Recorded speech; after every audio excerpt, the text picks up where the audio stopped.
Assalamu alaikum wa rahmatullahi wa barakatuhu. So, our today's topic is about partition of Bengal.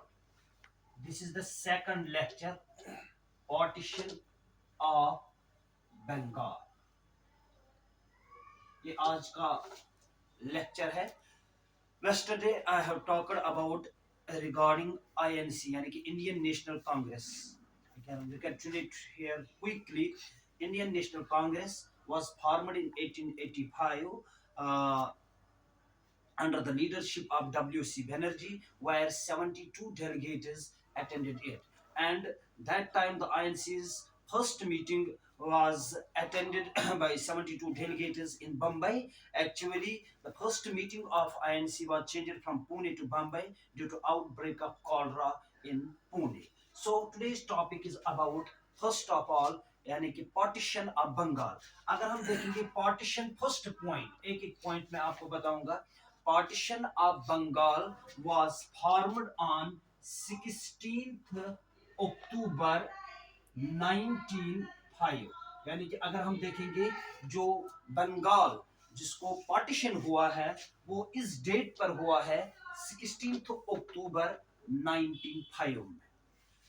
किस दूसरा point अगर हम इस partition का बंगाल देखेंगे यार, अभी मैंने हिस्टोरिकल बैकग्राउंड नहीं बताया इस क्यों हुआ बंगाल का पार्टीशन, खाली मैंने यहां से स्टार्ट किया कि किस डेट पर हुआ है, वो इस डेट पर हुआ है. दूसरा पॉइंट अगर हम देखेंगे किस दौर में हुआ, जैसे मैंने कल भी आपको बताया है, जिस तरह इंडियन नेशनल कांग्रेस वजूद में आया है under the period of viceroy called as lord different. इसी तरह पार्टीशन ऑफ बंगाल जो उस टाइम वाइसरॉय था, उस वाइसरॉय का नाम था लॉर्ड कर्जन था उसका नाम.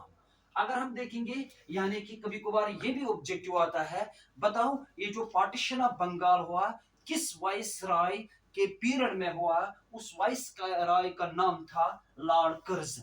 तो अगर हम यहाँ पर एक और पॉइंट कभी कभार आता है, लॉर्ड कर्जन का अगर हम देखेंगे खुद उसका पीरियड रहा इंडिया में, यानी कि जो वाइसरॉय था 1889 से लेकर 1905 तक. यहाँ पर मैं थोड़ा सा हट के कुछ पॉइंट्स बताऊंगा इस लॉर्ड कर्जन के बारे में, क्योंकि उन्होंने जो अपना पीरियड यहाँ पर यानी कि ड्यूटी दी है 1889 से लेकर 1905 में लॉर्ड कर्जन का पीरियड आया जो वाइसरॉय था ब्रिटिश की तरफ से है.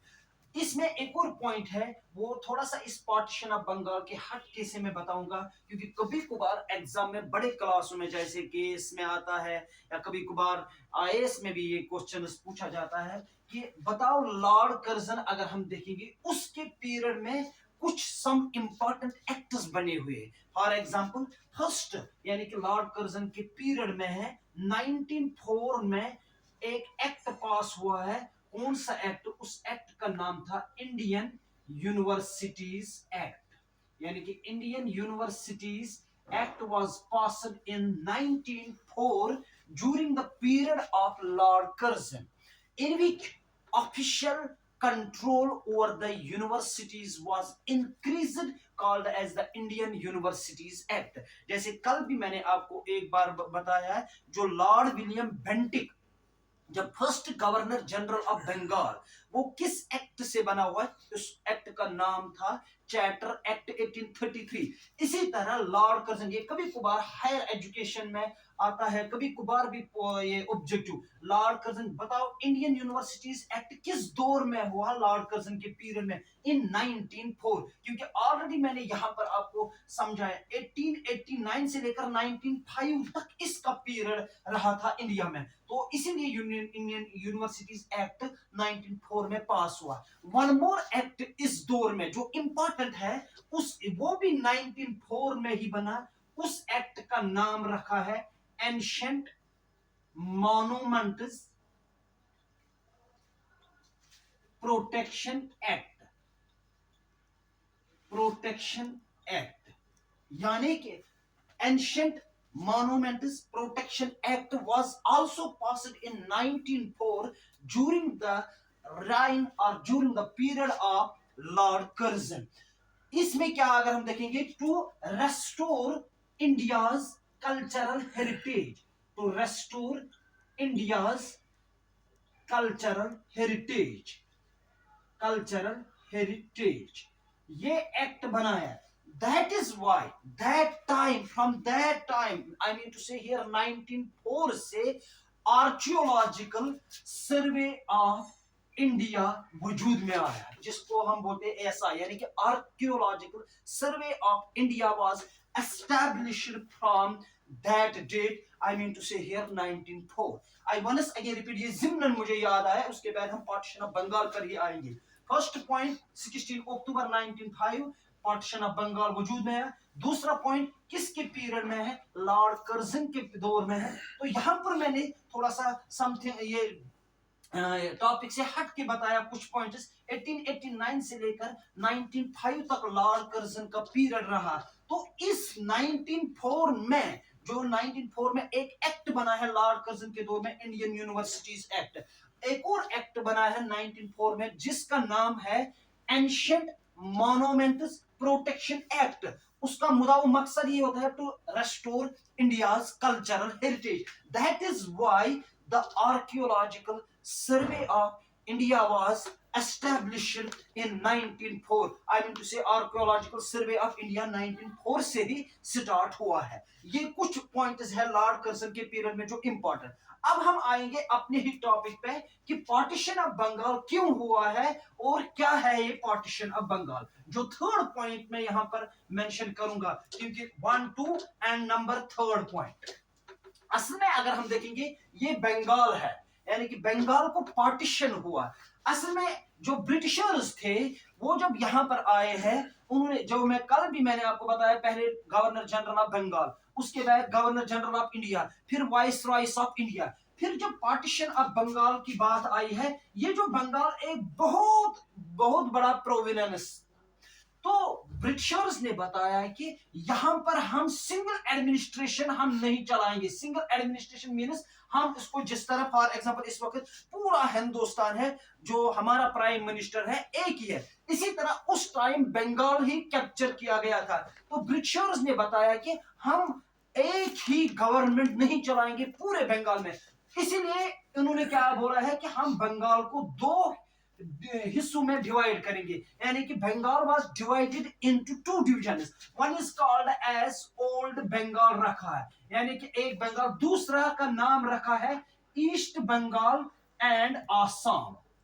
ये मैं यहां आपको समझाऊंगा। असल में मुद्दा मकसद यही है, पार्टीशन ऑफ बंगाल, यानी कि लॉर्ड कर्जन के दौर में उन्होंने बंगाल को दो हिस्सों में तकसीम किया है। एक ओल्ड बंगाल, यानी कि बंगाल जो एक जिसका नाम ही है बंगाल, उसको आधे हिस्से में रखा है, यानी कि ओल्ड प्रोविंस, और दूसरे को ईस्ट बंगाल एंड आसाम। ये जो ईस्ट बंगाल है, जो उस वक्त उन्होंने नाम रखा है, आजकल के दौर में हम इसको कहते हैं बांग्लादेश। जो बांग्लादेश, पहले ये ईस्ट पाकिस्तान था, लेकिन जब 1971 में पाकिस्तान को भी ये पाकिस्तान से भी सेपरेट हुआ, फिर ये आजकल सेपरेट एक कंट्री है, ये बांग्लादेश है।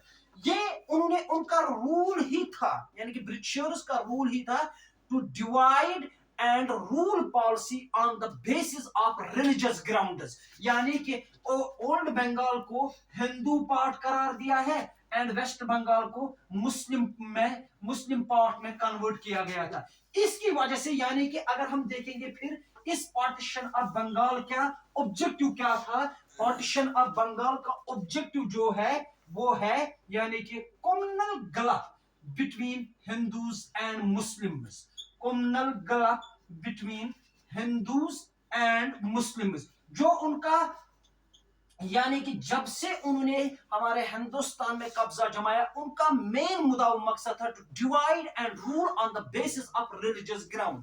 तो ये जो partition of Bengal lord Curzon के दौर में, एक तो उन्होंने दो हिस्सों में कन्वर्ट किया है, एक ओल्ड बंगाल और दूसरा east Bengal and Assam. East Bengal and Assam, ये उनको बताया ये मुसलमानों का पार्ट रहेगा, ओल्ड बंगाल का हिंदू का पार्ट रहेगा। इट मींस उनका ऑब्जेक्टिव ये कि communal gulf between Hindus and Muslims, उसमें क्या है कि आपस में लड़ेंगे बिटवीन मुस्लिम एंड हिंदूज। तो वो लोग यही चाहते थे कि हम उसी से हम कामयाब हो जाएंगे। कामयाब मींस इसी से हम अपना ये जो पूरा हिंदुस्तान है उसमें हम आराम से कब्जा जमाएंगे, जब आपस में मुस्लिम और हिंदूज आपस में कॉन्फ्लिक्ट करेंगे। उसके बाद अगर हम देखेंगे जो आईएनसी, जो मैंने बताया ऑलरेडी, जो हमने कल टॉपिक पढ़ा है 1885 में वजूद आया, आईएनसी के बड़े बड़े लीडर्स यूनाइट हो गए, like for example Gokhale, like this WC Banerjee या बहादुरदीन ताइब जी। ये जब यूनाइट हो गए, उन्होंने क्या, उन्होंने स्ट्रांग अपोजिशन किया है इस पार्टीशन ऑफ बंगाल को।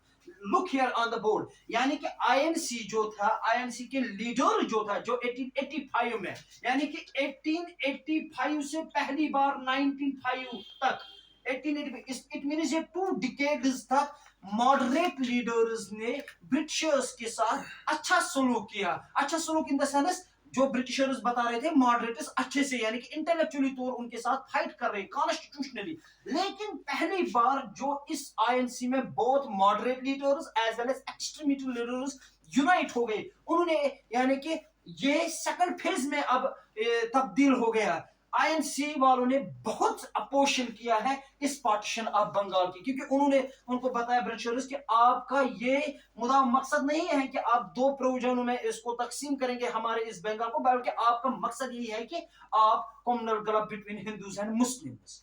उसके बाद उन्होंने क्या किया है, जब आईएनसी वालों ने यानी कि स्ट्रांग अपोजिशन इस पार्टीशन ऑफ बंगाल को किया है, उन्होंने एक कॉल दी है जिसका नाम था स्वदेशी मूवमेंट।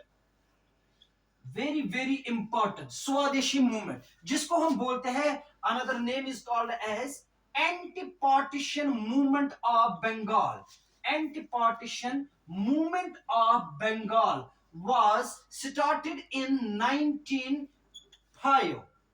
यानी कि अगर हम देखेंगे इसे, जब पार्टीशन ऑफ बंगाल 1905 में हुआ, आईएनसी लीडर्स यूनाइट हो गए, बहुत बड़े बड़े लीडर, जिसमें अरबिंदो घोष है, जिसमें लाल है, बाल है एंड पाल है, जिनको हम कहते हैं बाल गंगाधर तिलक, लाला लाजपत राय एंड चंद्रपाल, वो मैं आगे बताऊंगा। लेकिन यहां पर स्वदेशी मूवमेंट उन्होंने चलाया। Swadeshi movement means anti partition movement of Bengal, यानी कि उन्होंने इसको अपोजिशन किया।